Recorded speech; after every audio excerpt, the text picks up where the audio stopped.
Podeis assentar, queridos.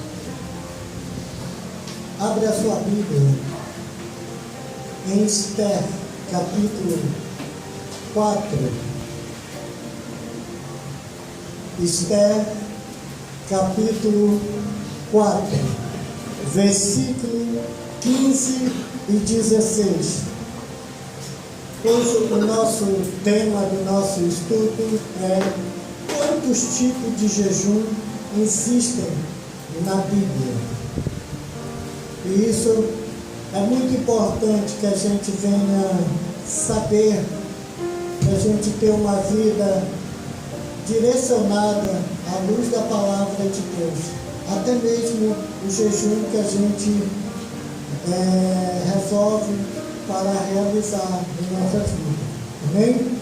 Esther, capítulo 4, verso 15, diz assim: então disse Esther que respondesse a Mordecai: vai, ajunta a todos os judeus que se acharem em Suzã e jejuai por mim, e não comais nem bebais por 3 dias, nem de noite, nem de dia.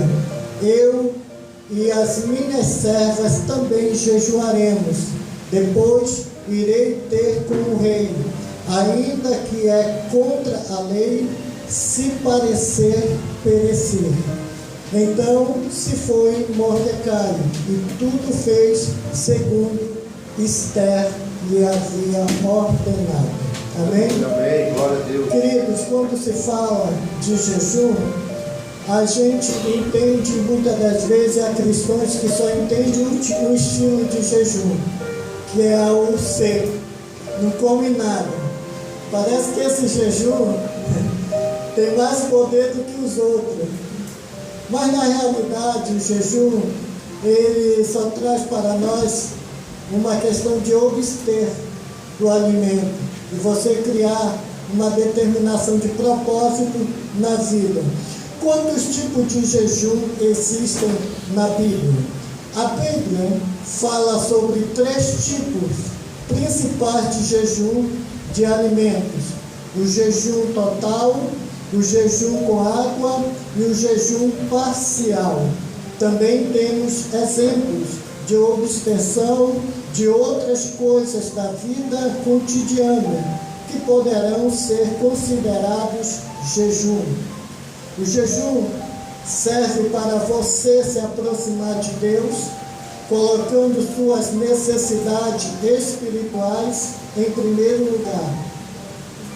A comunhão com Deus é mais essencial que a própria comida. O jejum ajuda a concentrar um pouco mais nas coisas de Deus. Na Bíblia encontramos exemplos de alguns tipos de jejuns diferentes. Você pode realizar qualquer um desses jejuns, desde que sua saúde permita. Se você tem algum problema de saúde ou está grávida, consulte seu médico antes de realizar um jejum. Lembre-se, Deus não quer que você estrague sua saúde. Sabe, queridos, quando falamos de jejum, falamos de uma vida de comunhão com Deus. Falamos de ter prioridade às coisas primeiramente com Deus.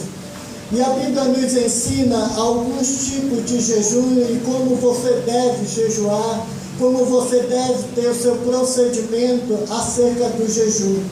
E é interessante que na Bíblia você vai entender que existem outros tipos que você pode fazer o jejum. Tem gente que faz seu jejum de abster-se da farinha, de uma programação e vice-versa. E é interessante que o jejum, ele nos dá um passo de quê? De nos aproximarmos de Deus, de ter uma vida mais santa com Deus, de comunhão com Deus. E é interessante quando a gente se coloca para entender todo o processo de um jejum na nossa vida. É interessante quando você entra na intimidade com Deus e vai entender o que realmente é jejum. O interessante é que todo procedimento que nós vamos fazer diante do Senhor requer o quê? Determinação, mas acima de tudo, que você analise sobre a questão do jejum. Existem pessoas que não podem jejuar a tal horas. Existe igreja que impõe o jejum para as pessoas, mas não pergunta se a pessoa realmente pode jejuar. Aqui eu coloquei a questão, por exemplo, que se você tem algum problema de saúde ou está grávida, consulte o seu médico, para que o teu jejum tenha o quê? Resultado sem te causar dano. Porque o jejum em Cristo não é para nos trazer doença, e sim para curar as doenças. O jejum é abster-se de alguma coisa que pode, muitas das vezes, estar até acima da vontade de Deus na nossa vida. E o jejum nos faz também a crescer mais intimidade com Deus. Glória a Deus. O crente precisa ter uma vida de oração, de jejum e meditação da palavra de Deus. Aleluia. O crente que não mantém os 3 exercícios sempre será vulnerável. E tem certos problemas da vida que você vai sentir que é necessário jejuar. Jesus disse uma vez que certas situações, castas de demônios, só poderiam sair com jejum e oração. E aí, esse jejum que Jesus disse é um jejum que tem poder? Não, querido, é uma requisição de Deus para que a tua vida esteja em comunhão com Ele. Quanto mais você tem, quanto mais você jejua, quanto mais você se aproxima de Deus, mais você vai ter a certeza e a convicção de que Deus está com você. Primeiro, nós vamos ver qual é o primeiro jejum que a gente aprende com isto. É o jejum total. O que é o jejum total? O jejum total é quando você não come nem bebe nada, que foi a relação que a Esther colocou para o povo de Israel e disse para Mordecai, a qual foi a nossa leitura.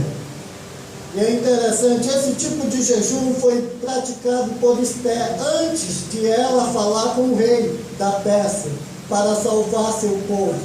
O jejum total deve ser praticado apenas por curto período de tempo. 12 horas, 3 dias, sem comer e sem beber. Nenhum jejum terá sua validação sem antes ser apresentado ao Senhor. Isso com ordem da essência. Esther poderia jejuar junto com o povo, sem comer e sem beber, mas eles tinham o dia e o tempo certo desse jejum. Eles tinham finalidade e propósito, era de Deus agir em salvação dos judeus, de Israel. Mas é interessante notar também que no final desse jejum, que ela teve acesso ao rei, mesmo assim, muitos dos seus patrícios morreram, porque já estava decretado. Mas mesmo assim, o Senhor concedeu vitória à resposta de Esther. Isso me faz e nos faz entender que quando você entra em propósito de um jejum com Deus, e que você estipula o teu horário com Deus, você tem que ser fiel naquilo que você promete ao Senhor. Aleluia. Naquilo que você estipulou. Se o teu jejum começa das 7 da manhã até 1 da tarde, sem comer e sem beber, então você tem que ser fiel ao Senhor naquilo que você prometeu a Ele. Se o teu jejum é das 7 às 8, sem comer e beber, seja fiel a essa 1 hora de jejum com Deus. Lembrando de uma coisa, todo e qualquer jejum que é praticado, ele te faz aproximar e ter mais intimidade com Deus. Não que o jejum seja a chave mágica para os milagres, mas ele faz parte de uma vida cristã saudável na presença do Senhor. E a Bíblia nos diz que quando a gente ora ao Senhor, vive com Deus, jejua com Deus, você sente a necessidade de jejuar. Às vezes nem precisa alguém estar falando, você já sente a necessidade que precisa jejuar por algo. Você sente que aquele problema só vai ser solucionado quando você jejuar e orar. Porque é o Espírito Santo te incomodando a executar o jejum na tua vida. Esther notou que a sua vitória, Esther notou e percebeu que para Deus poder dar a sua vitória para ela, para Mordecai e seu povo, tinha que jejuar. Para ela até poder ver o rei, ela tinha que orar e jejuar, porque tinha decreto, tinha uma lei, tinha regra para ver o rei. Glória a Deus. Mas ela sabia que o Deus de Israel era o Deus da sua vitória. Então ela colocou não só ela, mas o povo para orar. Sabe o que isso quer dizer? União em obra. Existem situações na tua vida, ou situação na igreja, ou situação na vida de um líder, que ele só vence com jejum e oração, e muitas das vezes a igreja orando e jejuando junto. O jejum total, ele me abstém da água e do alimento, mas ele tem que ser dirigível até certos momentos, certas horas. Aqui o jejum total não pede a você que leve uma semana toda, a não ser que você queira. Mas tem regra, tem horário para você jejuar, para você orar e ter esse momento com Deus. E é interessante também uma coisa, Natan, que, atenção, esse é o tipo de jejum mais radical, que não deve ser praticado por mais que 2 ou 3 dias. Passar mais tempo em jejum total poderá causar danos graves à sua saúde, até causar morte. Seja prudente, ficar doente ou morrer por causa de jejum não glorifica a Deus. Ou seja, você tem que colocar, estipular diante de Deus a tua maneira de jejuar. E se você sofre de uma doença e que você sabe o teu limite